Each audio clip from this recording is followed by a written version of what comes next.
Now they're good.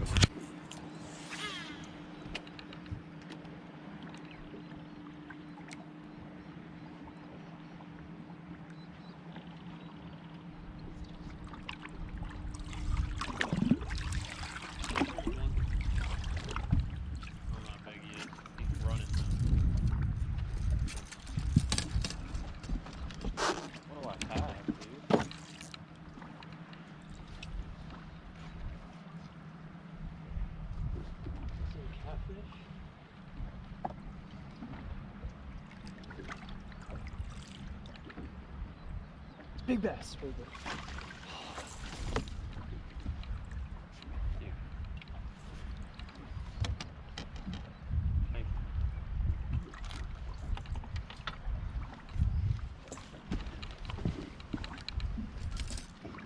Might have a good day today.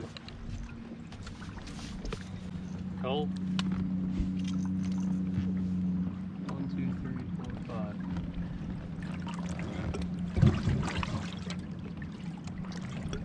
Good call.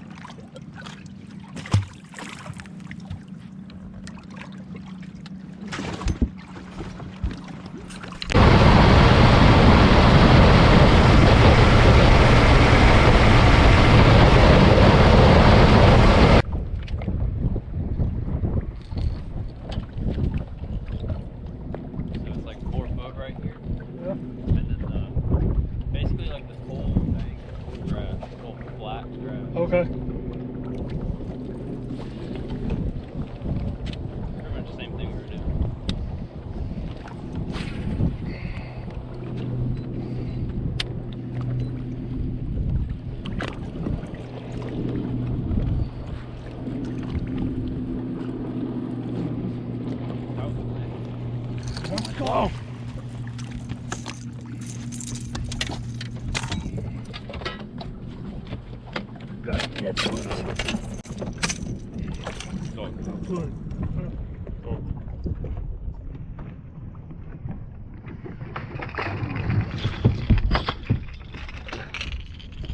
That'll work.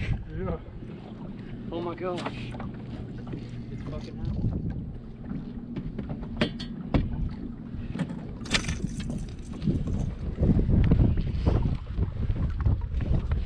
That was my first cast. Whew. Or second. He was jumping so I just got it undone. It was all watered up in the hot foot. Yeah, now I got a problem.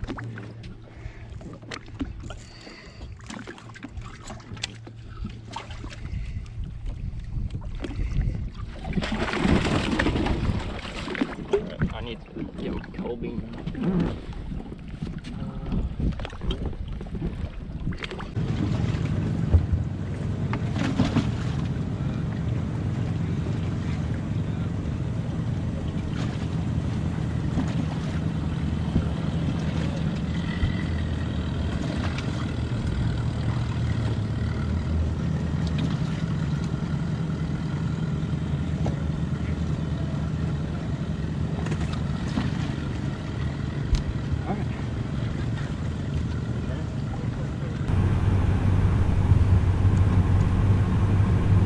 Hey guys, welcome back to the channel.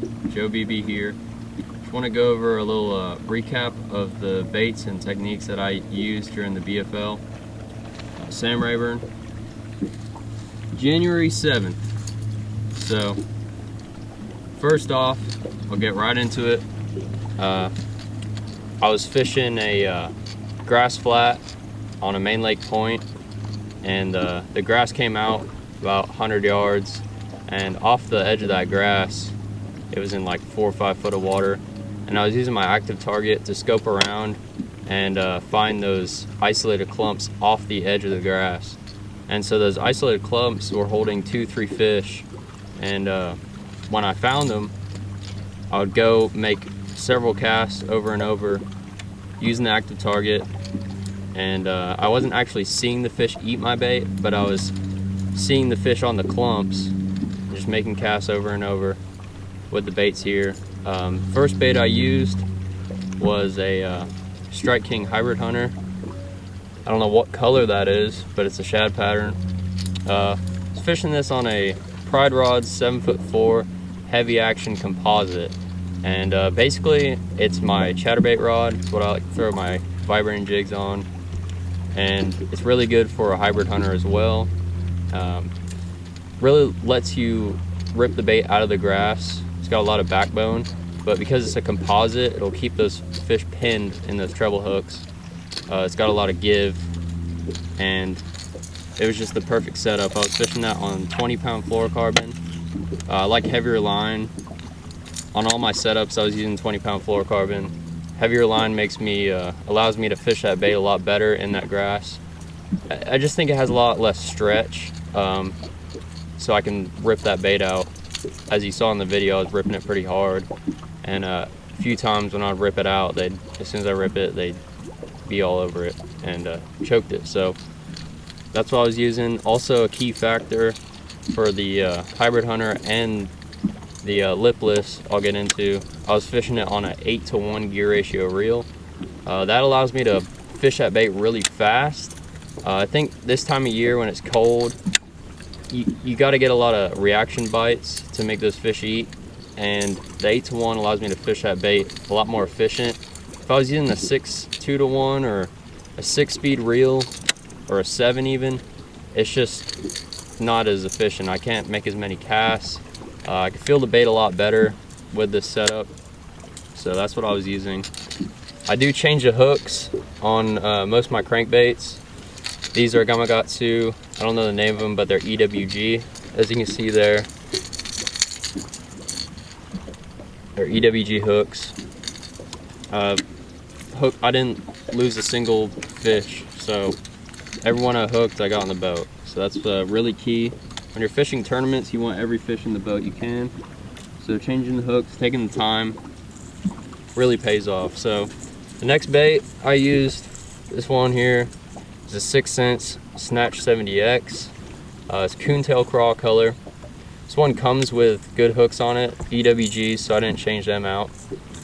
And I was fishing it on a 7'3" medium heavy Pride rod. It's just one of my favorite rods to throw a trap on. They also have a 7'6" Rocket, which is also a really good trap rod as well. 7'3" is what I like. Again, fishing this on 20-pound fluorocarbon, 8-to-1 gear ratio reel. This is a Corrado K. These are my favorite reels.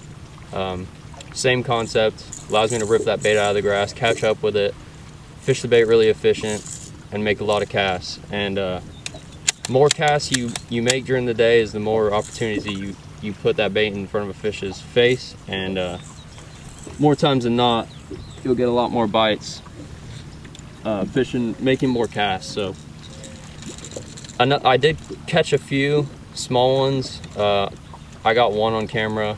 I ended up culling this fish, but it was a 15-incher on the live scope on the edge of the grass. This one is a 6 Sense suspending jerkbait, Provoke 106. I was fishing this on 12-pound fluorocarbon, and this is a Pride rod 7-foot medium.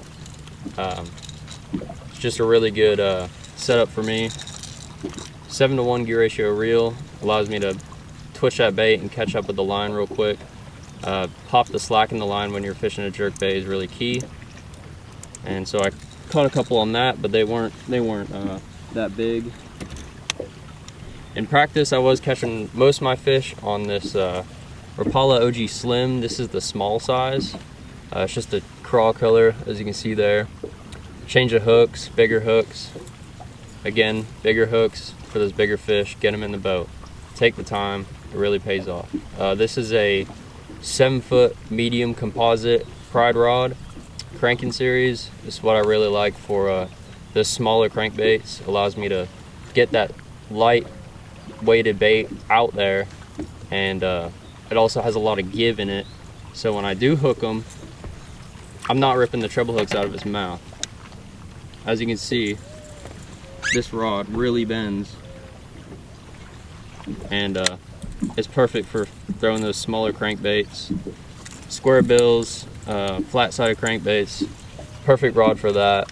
And I was fishing this on a 7-to-1 gear ratio reel. It's a Corrado 70. It's got a small spool. This reel allows me to fish a lighter bait because it's a smaller spool. Smaller spool with a lighter bait is pretty key because it allows you to get that bait out there a little bit further. Just what I've found. So give that a try.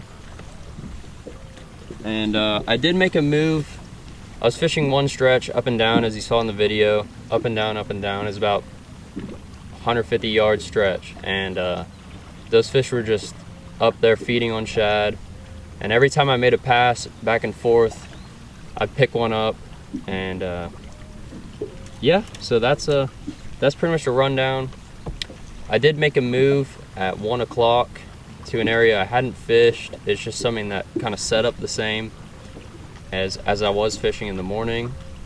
And I pulled up there, and as you saw, my first cast, I caught my biggest fish and culled I think my smallest was like a 3.5. So, and that's what put me at 20.5 pounds. Ended up in 3rd place. I'm really excited about what happened that day. It was a fun day. Super stoked. And yeah, if you enjoyed the video, leave a like, leave a comment, subscribe to the channel. Really helps me out. I'm trying to get this thing going. And next tournament is the Brandon Belt. After that is a Toyota Series. And I'm probably going to do the rest of the BFLs this year, so all of them. So I'll be recording for every single one of them. Y'all stay tuned, and I hope to see you in the next video.